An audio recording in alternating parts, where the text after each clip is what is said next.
I think we can start with our workshop. We hope that everybody had the chance to join, and thank you again for connecting and for registering to the EO4EU Platform launch workshop. Today, we have a very rich agenda with the EO4EU consortium. So we'll explore the platform capabilities, that we have an overview of the platform and its functionalities. I'm Valeria Fetisova from Trust IT Services, and we will have a rich agenda with many speakers from the EO4EU consortium. So just to have a quick look at our agenda, we will have an introduction to the EO4EU project, overview and access to the EO4EU platform. Also, we will have a look at the platform components and what they offer, as well as the tools catalog, and we'll have also some demonstrations of the capabilities of the platform. We'll also have a specific look at the workflow editor and at the EO4EU use cases. And at the end, we'll have some time for to answer your questions and your inquiries. So before we start, I would like also to invite you to subscribe to our newsletter and follow us on social media, as these are the channels where we will share more updates on the platform, and how to join it and how to actually leverage its capabilities. So without further ado, I would like to pass the floor to Vasilios Bauzis from ECMWF, who will provide an overview and introduction to the EO4EU project. Thank you. Hello, good morning from my side. My name is Vasilios Bauzis from ECMWF, and I'm going to give a brief overview of the project EO4EU. There are many things that are happening. The EO4EU project, that actually was a response to the goal that make the data from the data repositories available to the wide range of users, because there are some inherent problems of diverse sources of information. It's not that easy to find the data and retrieve and process this data. So there's a big fragmentation of data. And actually, there are many different tools that can download the process and make the data available to the end users. So what we did is to come up with the idea for EO4EU that actually does exactly that. It gives access to the EO4EU European Union Earth observation data that are actually available from various platforms like Copernicus Services, the previous DSS, and now the Copernicus data store, and the initiative that actually Destination Earth that actually launched yesterday. The whole platform is based on microservices with cutting-edge technologies, and we are offering various ways that the user can use to interact with the platform, from GUIs, CLIs, APIs, and actually extended reality interface for visualizing data. Now, the partners from the project are below, and there is a consortium about 19 partners. So more or less, this is what we do. So EO4EU Earth observation data ecosystem, we use various tools to access the data. We use machine learning in order to process data and cleverly compress this data and offer to the end users. And we use various visualization tools that actually help the user process the data. And we have also some knowledge graphs with a semantic annotated data sets that can be used from either machine or user, and then can be retrieved from the various sources. And machine learning tools and models that can be used to the data that are available from the platform. And finally, the extended reality that actually can process the data and make them more understandable from the non-experienced user. So the platform processes two different cloud infrastructure. One is from Wikio. We use the infrastructure from Wikio, and also from Tineka, which is one of the partners. And we use various tools that are orchestrated together that will be analyzed later, the various components of the platform. So the key result is that we have a fast access to Earth observation data, and we can, with a dynamic annotation, we can actually retrieve the data that the user wants to process. And we use also learned compression in order to transmit all of the data that needed from the end user. We use also knowledge graph in order to use to identify the data that needs to be retrieved and cleverly retrieve this only data. So, and also many other things like extended reality, data fusion techniques in order to process the data, and finally, data visualization tools that make the data retrieved visible to end users. So who are the benefits? Actually, the target is the wide range of users, from academics to standard developers or private sector policymakers that can use the platform that we have developed in order to access the Earth observation data and make them and produce their own services. So the whole platform, actually, besides that is a general platform that can be used from many users, has also some use cases that demonstrate the extensibility of the platform, and that can be used for various different domains, from personalized health to ocean monitoring, food security, forecast ecosystems, soil erosion, environmental pests, and civil protection, that actually are the categories that of the use cases that EO4EU platform hosts currently and over to the end users. So this is more or less a brief introduction and around the various components that will be analyzed later on. And you can find the use cases and the EO4EU platform in this link. So this is from my side, and the rest will be analyzed from my colleagues in the call. Thank you. Thank you, Vasilios. Thank you for this overview of the EO4EU platform and the EO4EU project. And now we will go into more details on the components and capabilities of the platform. And with this, I would like to invite Statis Hadjiftimiadis from NKUA to present his view of the platform and its components. Thank you. Thank you, Valeria. So this is an overview of the platform, the things that Vasilis mentioned previously, a tour through the different components that comprise the platform, but also a clear indication of how you can onboard, how you can access the platform.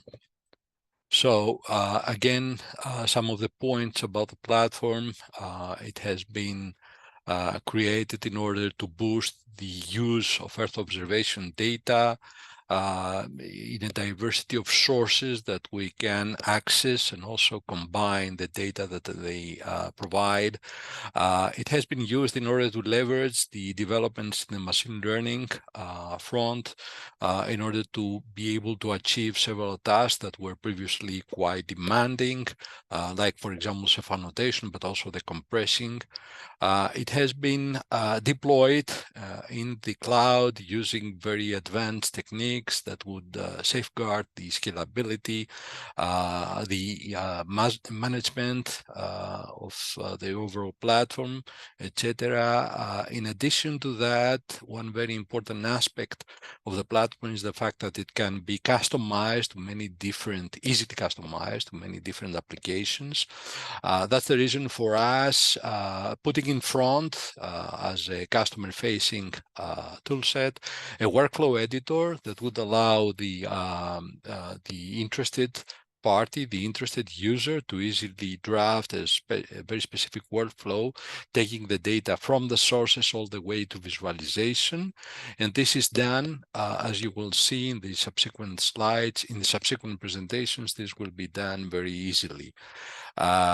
So besides that, we also have standardized APIs in order to have another application sitting on the northbound interface, accessing data and the workflows that have been already described, specified through the platform, but also extended reality interfaces. Of course, in the internals of the platform, we also adopted technologies that would easily scale, and in order to be able to match the big data nature of the data that we are managing. So this is a bird's eye view of the platform itself. You can see that on the left-hand side, we have an orchestration language, something which can which instructs the different components to do this or that in order to be able to comply with the needs of a particular workflow. At the very end of the lowest part of the slide, we have the different sources. Then we have this processing capability that would also be structured in multiple stages. And on the topmost part of the slide, you can see the dashboards that we deliver, the APIs that can allow in a standardized manner to access all the happenings, all the workflows and data that are present in the platform, and also the XR interface. In the middle layer, you can see also a breakdown of the functionalities offered, like for example Fusion, the capability to leverage machine learning to simplify semantic annotation, compression, but also management of the different sources through a knowledge graph. Now, in terms of the data tier, the lowest part, you can see that we have accommodated multiple sources that are currently available, and also destination Earth data that we have the option of including destination Earth data, as was discussed previously also by Vasilis. Besides all these, meaning known sources that are present in the internet, we also have the option of bridging everything to in situ data in order to have more data-rich applications. Just a remark here on the legend in the footer. Actually, you can see the URL that you need to follow in order to get access to the platform. Now, the access to this wealth of information, to the different data sources, can be facilitated and expedited through a knowledge graph. A knowledge graph is a representation of the sources themselves, the products that they deliver, the elaboration, the meta information that comes together with the different sources, etc. So this is,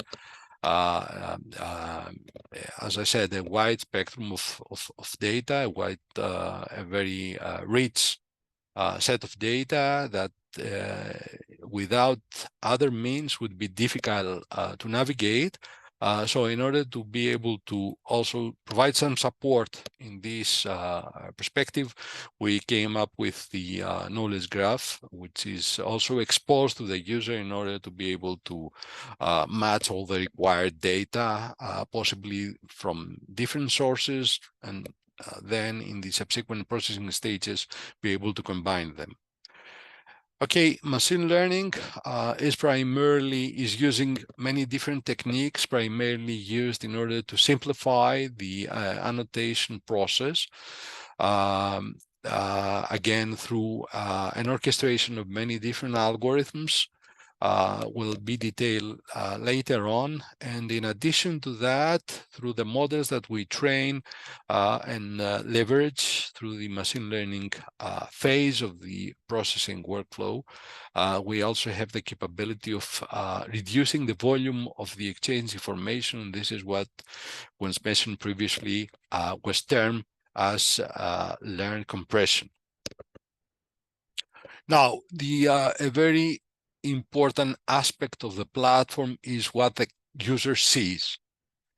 As we have already stated, the primary intention here is to simplify the work for the user. So the user should be able to navigate very easily through the sources, to draft the specific workflows that he would like to launch, but also at the very end be able to receive information that makes sense to him, possibly abstract or aggregate information in order to have some high-level indices presented to him, etc. So in this respect, we have multiple tools that are provided to the customer, customer-facing tools, like, for example, the dashboard, the XR thing, search engines that would go into the KG, the knowledge graph, which is quite extensive.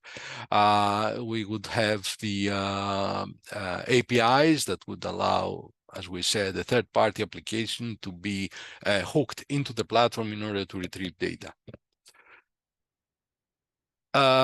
Everything that we do stays with the platform, is registered with a repository, which is a very important part of the overall platform that we call marketplace. So there we have an annotation on the things that have been executed in the past, have been modeled, have been traded, etc. So in order for future uses, for future workflows, for future to be used in future workflows, as I said. So everything is there, assuming that you manage to run a workflow, etc., and then you want at a later stage to reuse, that would be very easy through the marketplace. Here you can also see the workflow, which again will be demonstrated later on, but also some of the notepads that the workpads that we're using in order to be able to set very specific requirements, code particular stages in the overall workflow, and finally end up with the planned results. Here, the same dashboards. You can easily select some aspects, some views of the data that are already have already been processed by the platform. You can receive very graphs, very intuitive representations of the information which has been delivered through the workflow. This is further boosting the usability of the platform, because you can easily visualize all the information that you have already processed, that you have already delivered on a, for example, on a digital terrain, like the one shown here. And there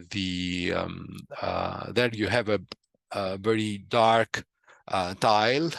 As you can see, this is, you can, of course, you can zoom in and you can receive some crucial information, again, indices that have been processed by the platform. In order to be able to access the platform, we have a user management model. This will be, besides the backend, the management, the granting of privileges from the super user of the platform, etc. This is a quite extensive mechanism that would manage all the security aspects.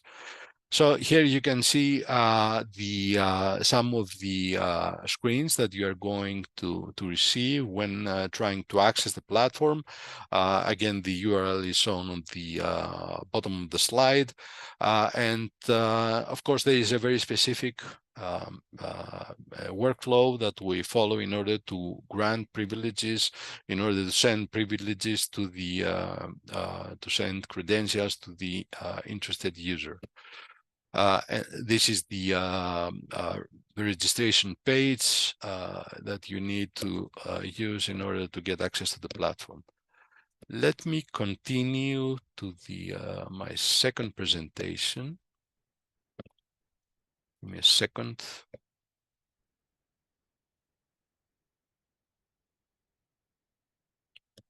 Okay, this should be it.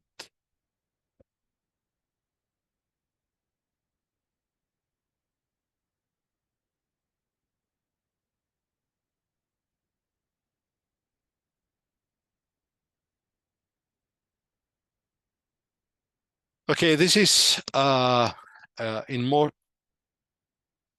Sorry, something strange happens. Okay. Okay, I'll follow. I'll present from the from here. So this is a very brief presentation about the actual offering of the different components. We already identified the distinct functionality present in the different stages of the platform.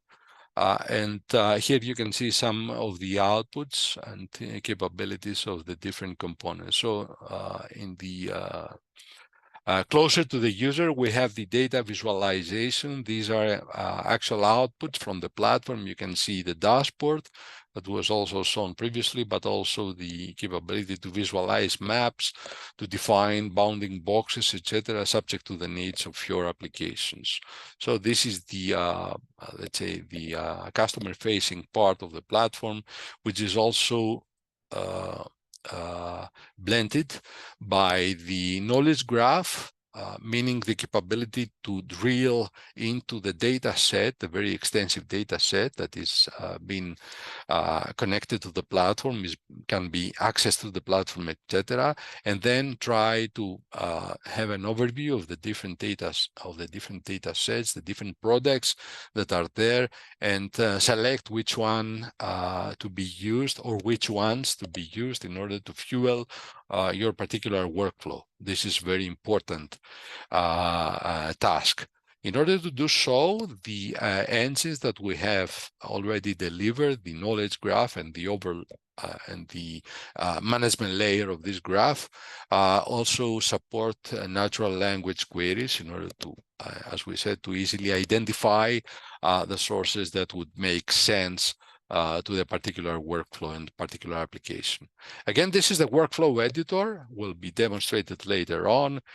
This is the this illustrates how easy the user can select from the canvas the different processing stages, connect them. You can see some lines connecting, for example, the data source. Connecting the data source to data fusion, and then having all the data, fused data, undergo a machine learning, the machine learning stage, and then feed the data output. Of course, if you click on this high level, let's say, representation of the different stages, a parameter setting screen will come up in order to allow you to customize or detail the functionality offered by these different components. The Fusion engine is one of the initial stages that the particular workflow would involve. The Fusion engine is based on the establishment of pipelines, data processing pipelines, in order to be able to process data in the spatial, but also the temporal domain, be able to look into the different instances of time, but also very different locations within the wider data set.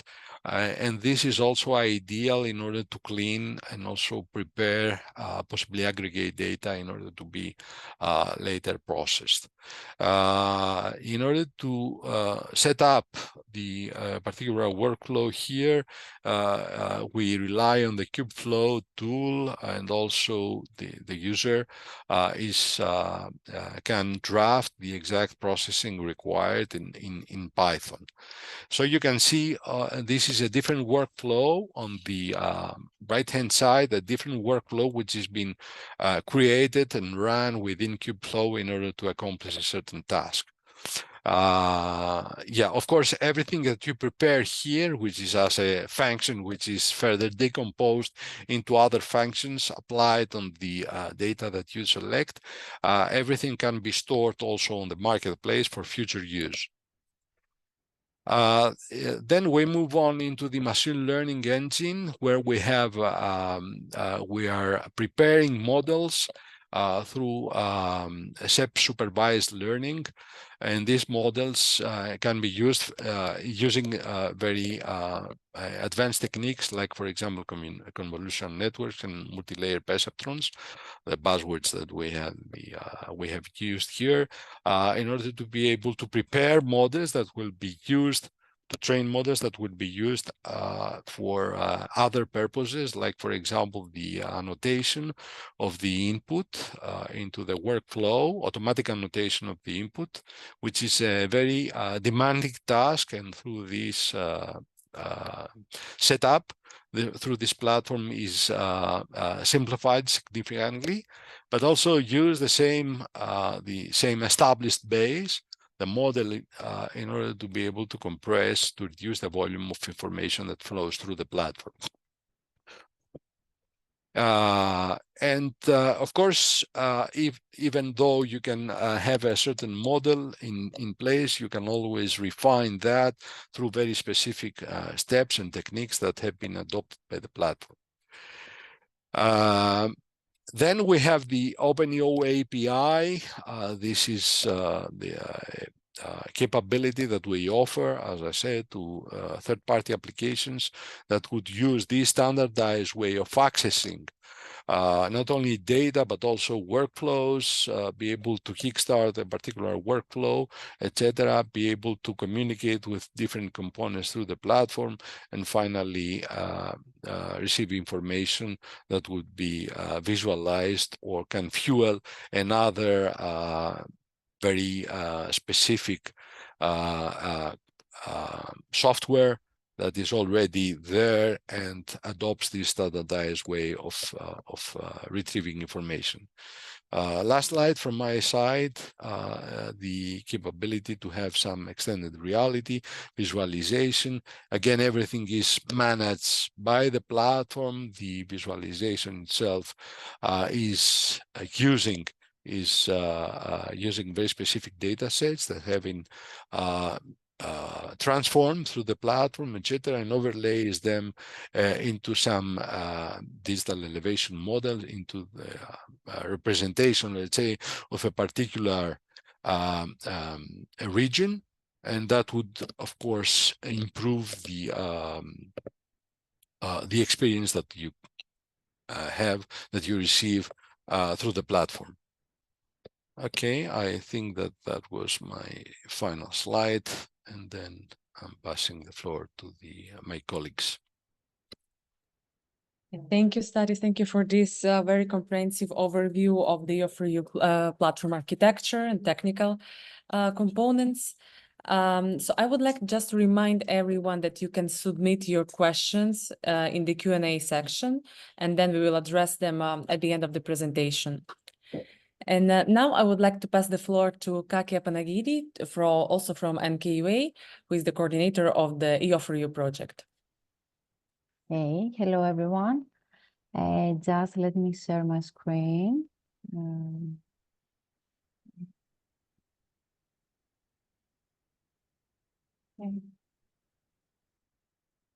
Okay. So the big question remains what we can do with the EO4EU platform and the components in reality.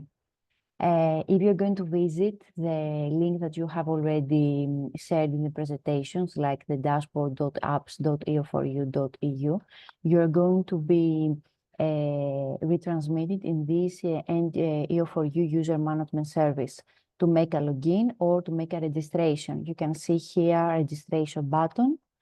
You have to complete first name, last name, email, your username and your password, and then you are going to click the register. This is going to forward us to our, if you can say, main administrator from our side in order to be accepted and you can have access to the platform.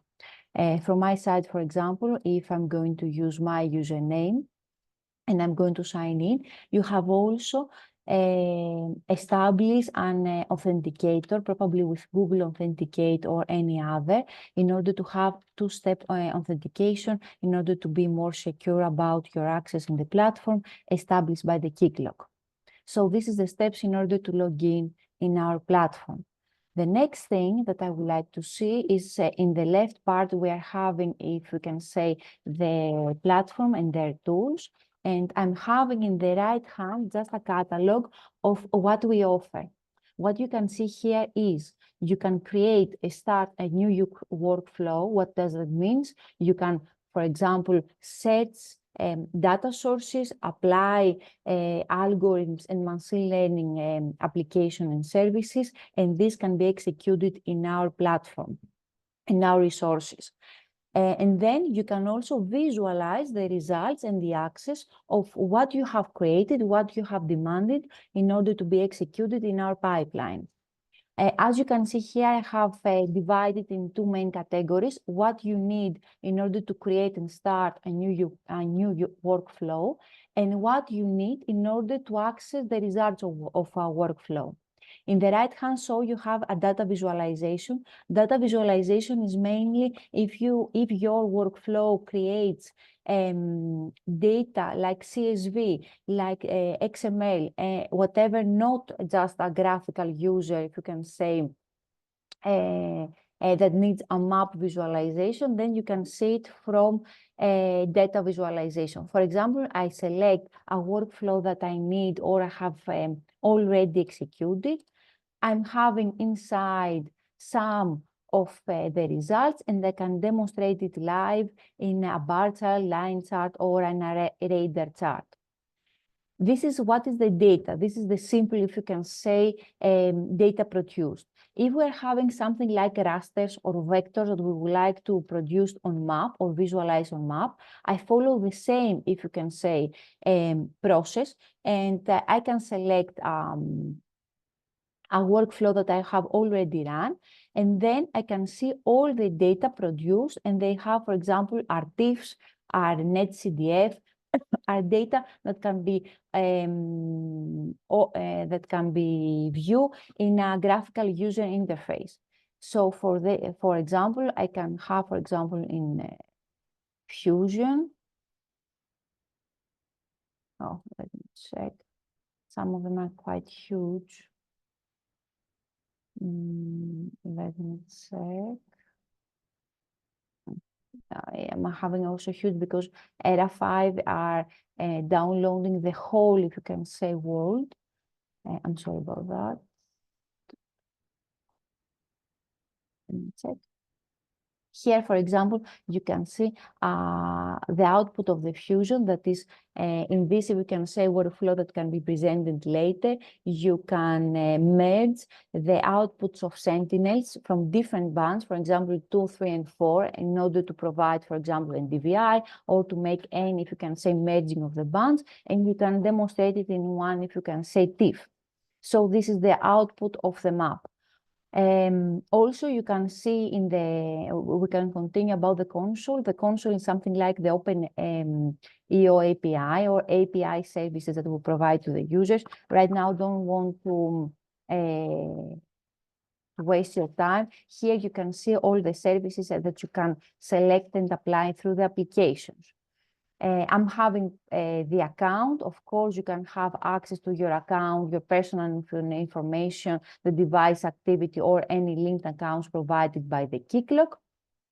And of course, the main question remains how I create a workflow, how I'm going to show something, and how I'm searching through your platform. Because the most important thing is that we are having one, if you can say, single point of search in order to check, to find sources to be in our knowledge graph, and you can just select and run and download the data.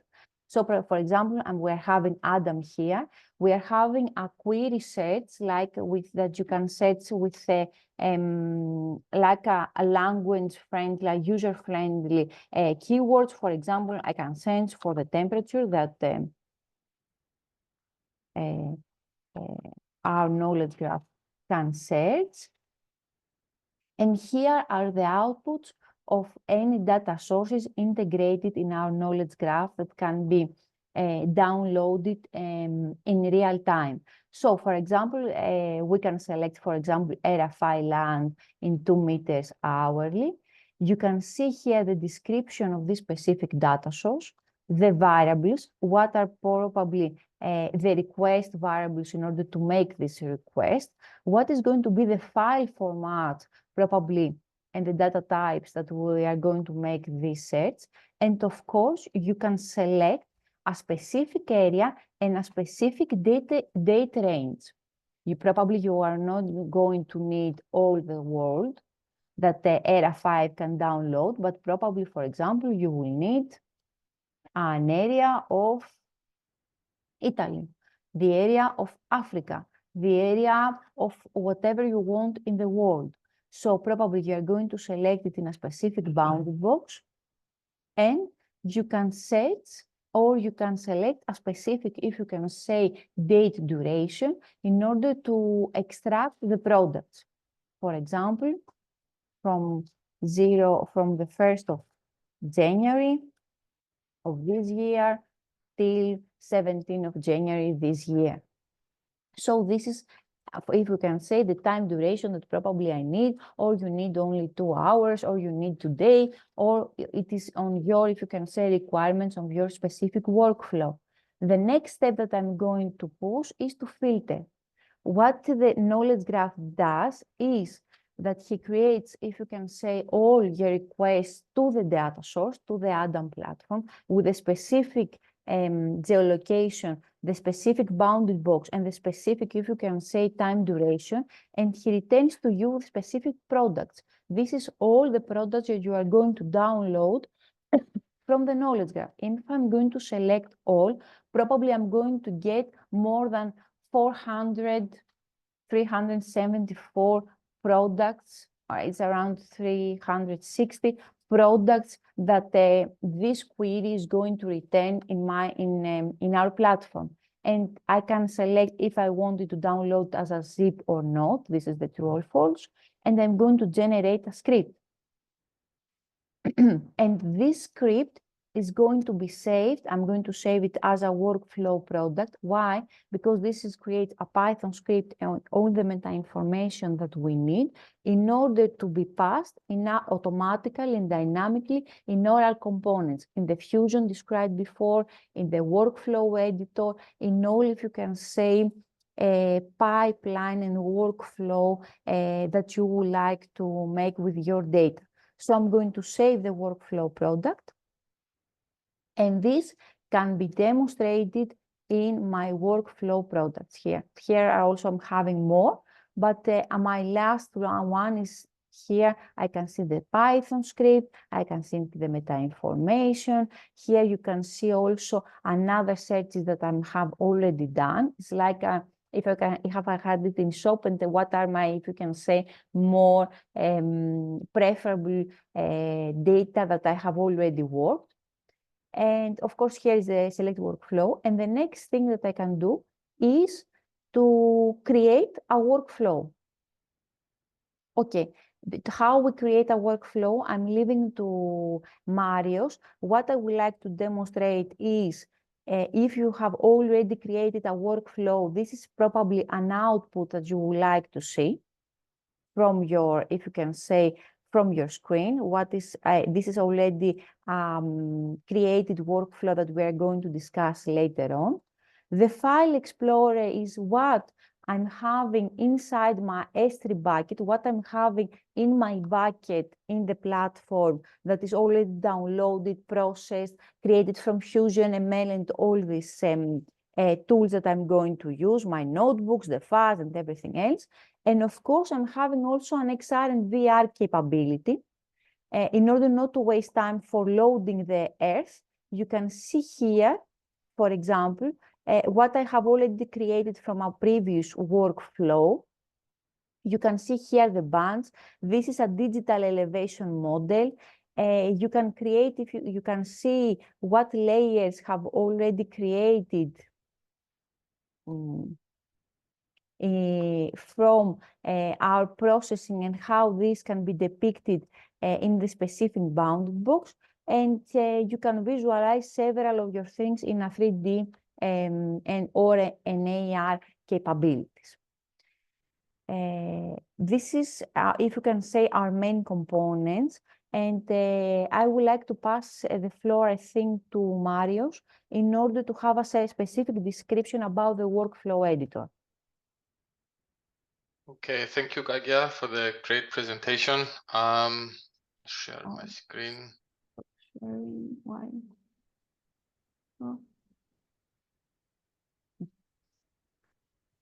Can you see my screen now?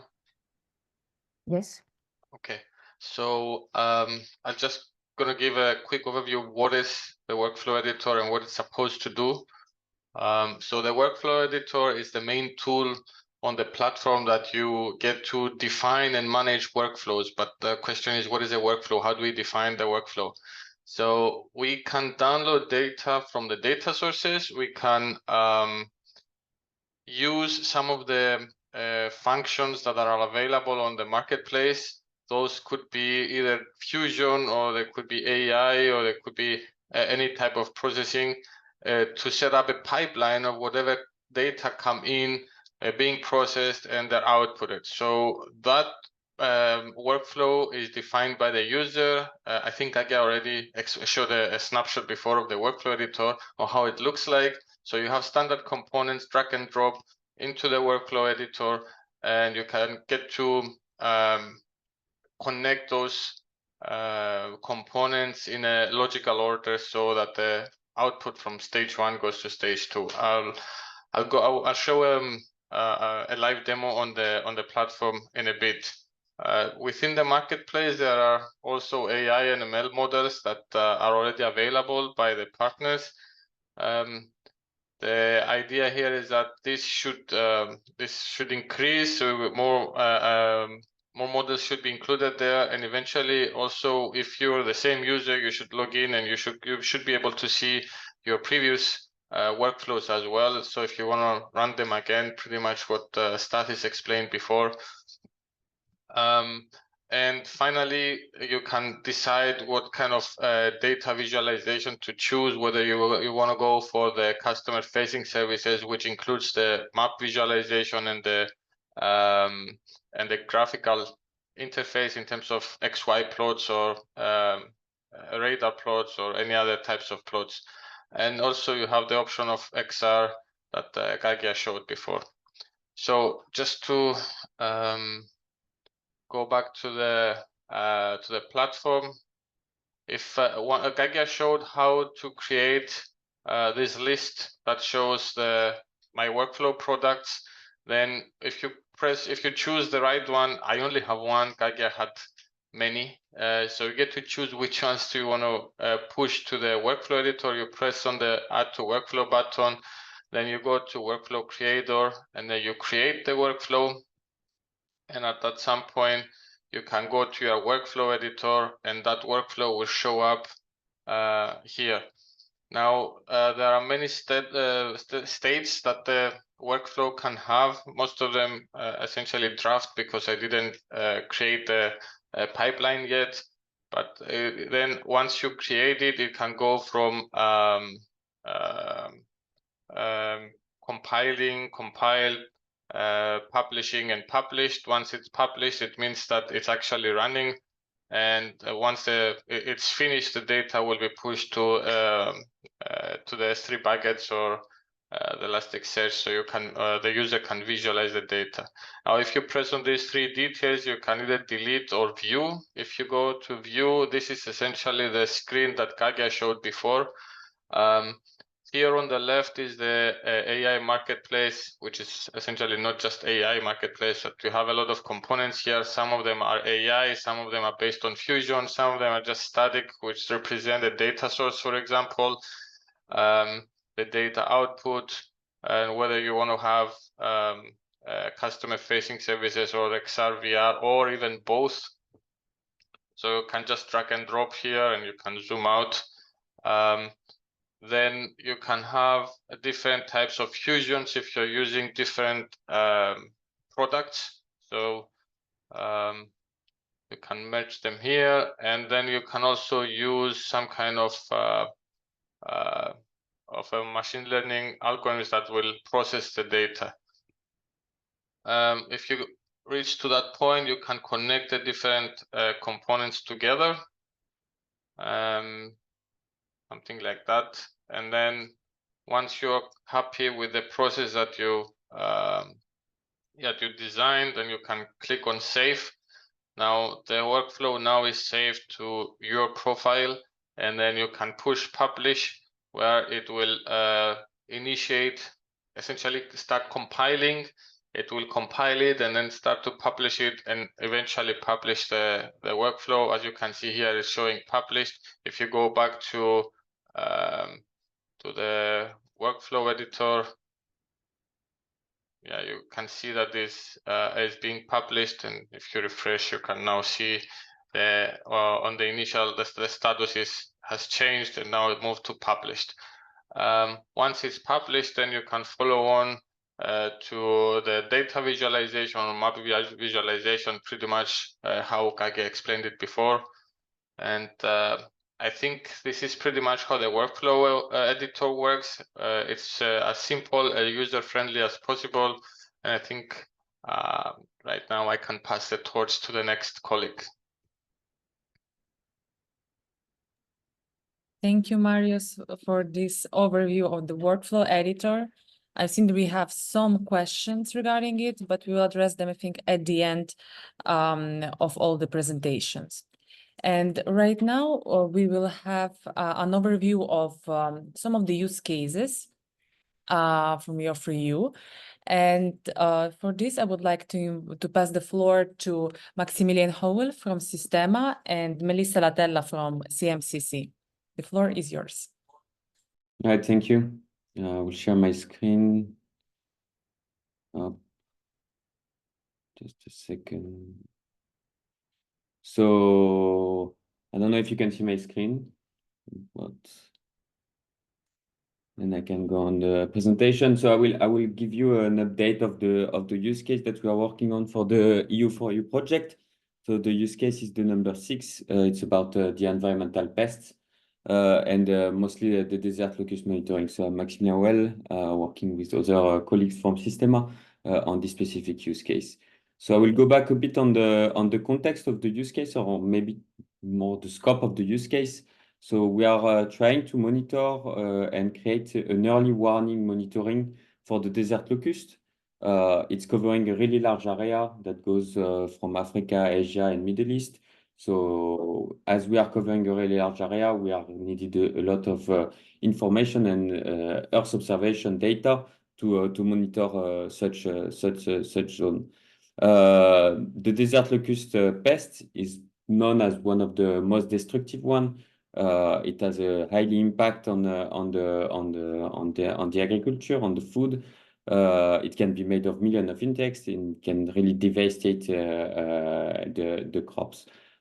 There's this sentence that is made that is from the World Bank that represents quite well the impact made by such crisis, which is like a single swarm can travel up to 90 miles a day, have 80 million of locusts, and it eats the same amount of food per day as 35,000 of people. So how can we tackle such crisis? As I mentioned, we are covering a really large area, so we really need this Earth observation value. The objective of this use case is to analyze environmental variables that are highly impacting the development of the locust and trying to prevent the apparition of the locust, trying to identify where the locusts are gonna appear in the next days. So for that, we need to analyze on a 1 month basis the environmental variables such as precipitation, temperature, soil moisture, and vegetation. And with that, we can try to predict the next apparition of the locust in the next weeks. So we have this Earth observation value, and we also talk a lot about machine learning, and the machine learning is the tool that we are using to make this prediction. So what we are developing, and that will be ingested in the future into the platform, is this specific model that is a recurrent neural network model based on the Maxent species distribution modeling. So the maxent is for analyzing all the environmental variables that I already mentioned in different time steps that are aggregating into weeks. So we can analyze 55 days in the past of all these environmental variables with this species distribution modeling. But with this maxent model, we are losing the temporal dimension. So we integrated another step inside the whole pipeline, inside the model, which is this recurrent neural network that are mostly used for analyzing temporal series. We go into this network and we obtain as output from it. I don't go too much in detail, but we obtain 1 week in advance the most suitable ecosystem for the development of the desert locust. If you are interested in more detail about the whole pipeline and the machine learning, we just posted an article about that on Medium. And I will show you quickly how the output look like and how we validate our work. The issue in such work is that we are missing some reference data set or reference information to validate the performance of the model. So we are basing our performance on the FAO reports about the locust. And here what you can see is one of the output of the model that we obtain. And in the boxes, the reports from the FAO mentioning the situation, so what we are supposed to have at this specific dates, and what we are supposed to have in the future. What we can see here, I will go quite quickly, but it is that for the eastern region, they are mentioning in forecast potential apparition of locust in southeast Iran and southwest Pakistan. That's what the modeling on our case is also predicting, like suitable ecosystem for the development of the locust. And we can see also with this report for the central regions that they are mentioning apparition in Egypt on the Nile Valley, that we can see here with the values that are the model that is confident about the apparition of the locust, but also apparition in Saudi Arabia that we can spot here. And that's all on my side. I don't know, maybe I can show you, even though Kakia and Marius already presented on the platform, but to show you also how it looks like if we are going on the workflow on the platform. So I will not go back on the use of the knowledge graph or the workflow editor or the workflow project because I already done it, but I will show you the workflow done with this specific use case and how it looks like. So I don't know, yeah. So we are having our data sources as mentioned. We want to have our data output corresponding to the model. And we need to process the data to make it work over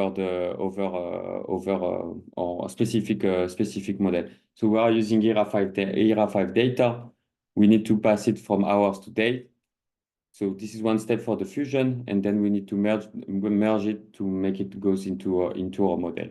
The model is represented here for the full locust, and we can connect all the steps to obtain then a specific workflow to make it work, and then presenting it for the customer and make it run for the AR capabilities.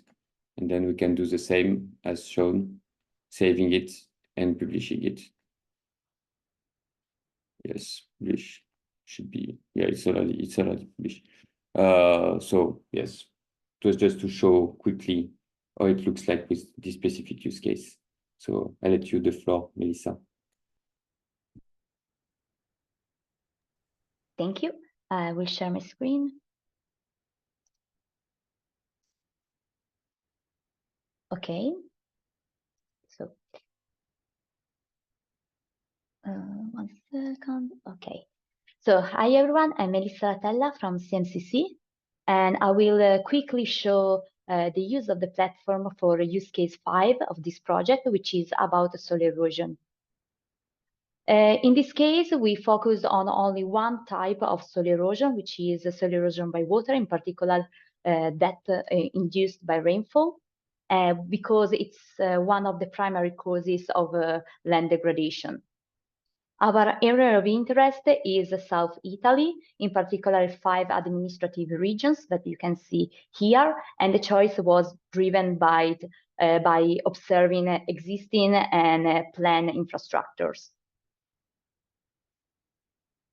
Okay, so far soil erosion has been monitored in several ways, mainly through models.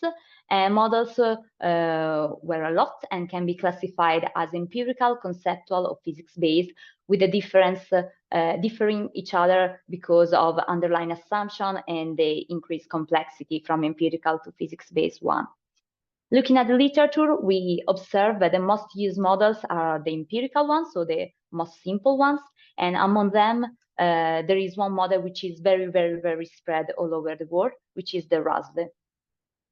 The RASL model means a revised universal soil loss equation, and as you can see in this slide, it's only constituted by one single equation. And this equation gives the potential long-term average annual soil loss as a multiplication of 5 factors. One factor represents the driving force of erosion, which is rainfall erosivity in this case, while the other 4 factors represent the response of the land to the rainfall. And as you can see in these slides, we collected from stakeholders, and looking at the literature, we collected a series of gaps that we want to address in our platform. So not only to implement the original model, but also to improve it. But in this case, I will only talk about the land cover and management factor called C factor, which was our first priority in this project. Very quickly, we decided to provide a new method to compute the C factor. So we decided to leverage the availability of satellite data and other kinds of data sets worldwide, and the potentiality of the platform to provide machine learning algorithms.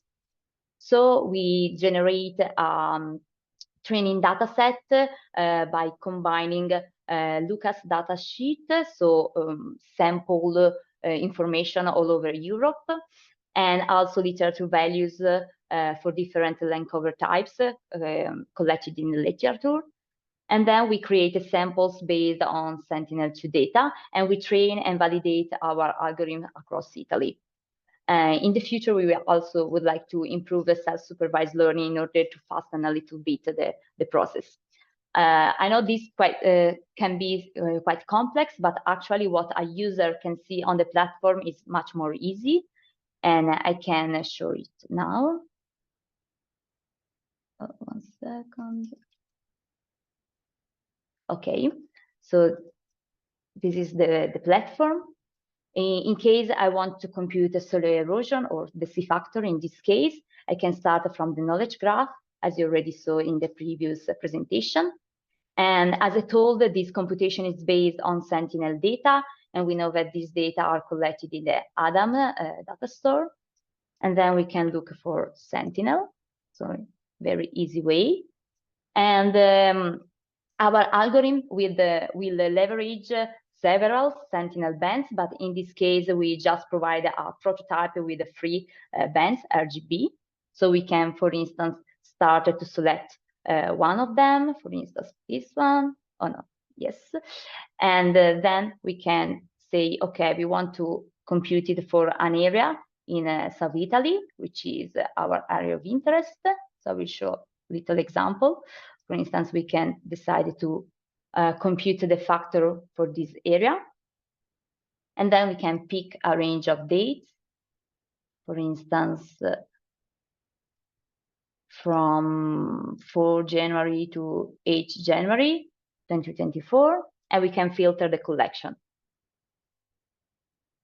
Can be a little bit slow. Okay, so here you see all the images that are in that area for that period. We can select them all and generate a script, both in Python and in JSON.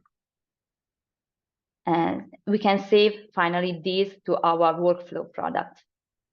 Then we can move to the My Workflow products. And here you can see all the example I did in these days. And here is like a data store, private data store. So you can select which data you want to include effectively in your workflow. For instance, in this case, I want to perform machine learning on the band 2, 3, and 4. See, the basket is increasing. And then I move to Workflow Creator. I saw that my products are selected, and I can create the workflow. So success. So I go back to the home, and now I go to the workflow editor, as we just see. And if I click here, I can view my workflow space, you can say the canvas, and I can select the operations I want to carry out. For instance, I want the data source. I want to merge these bands I just selected. I also want to to compute my C factor for the soil erosion, and I want to have output, of course. Okay, and then I want some kinds of visualization of the data. So now I can connect the operation. So as you can see, the boxes are the operation available, and the arrows can indicate the sequence. So now I have my workflow done, and I can save it, and I can also click publish, and this will start the execution. But for a matter of time, I've already done it. So I will just show you the results. Here I can select the workflow. These are all the workflow I run in these days. I can select this one. And as we saw before, we have different kind of visualization. For instance, we can visualize different kind of chart, but in this case, maybe it's more useful to have a table with the results, as you can see here. We can also visualize the results on a map, but now I will just, oops, oh no, sorry, okay, no problem. I can just skip to the XR visualization.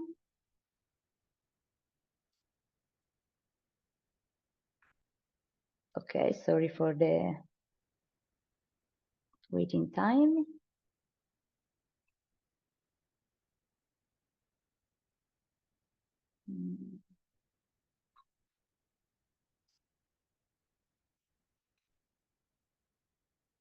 Sorry, it shouldn't take so long.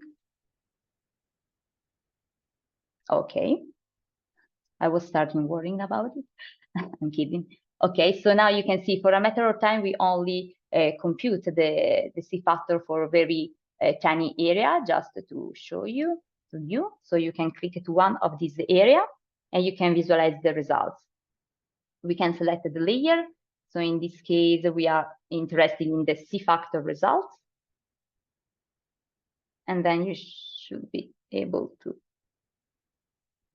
visualize that.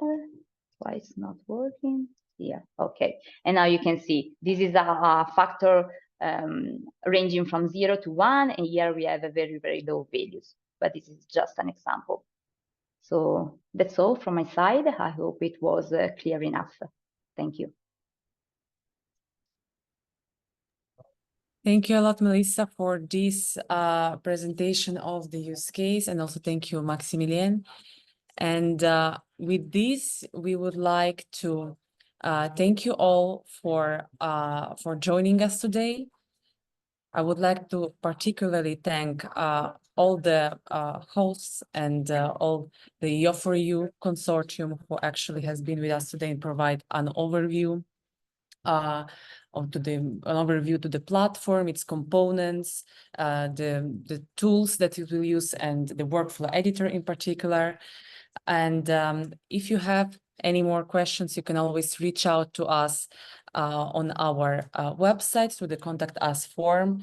And also, I would like to invite you again to subscribe to our newsletter to be updated on the latest developments of the platform and generally on our news within the EO4EU project.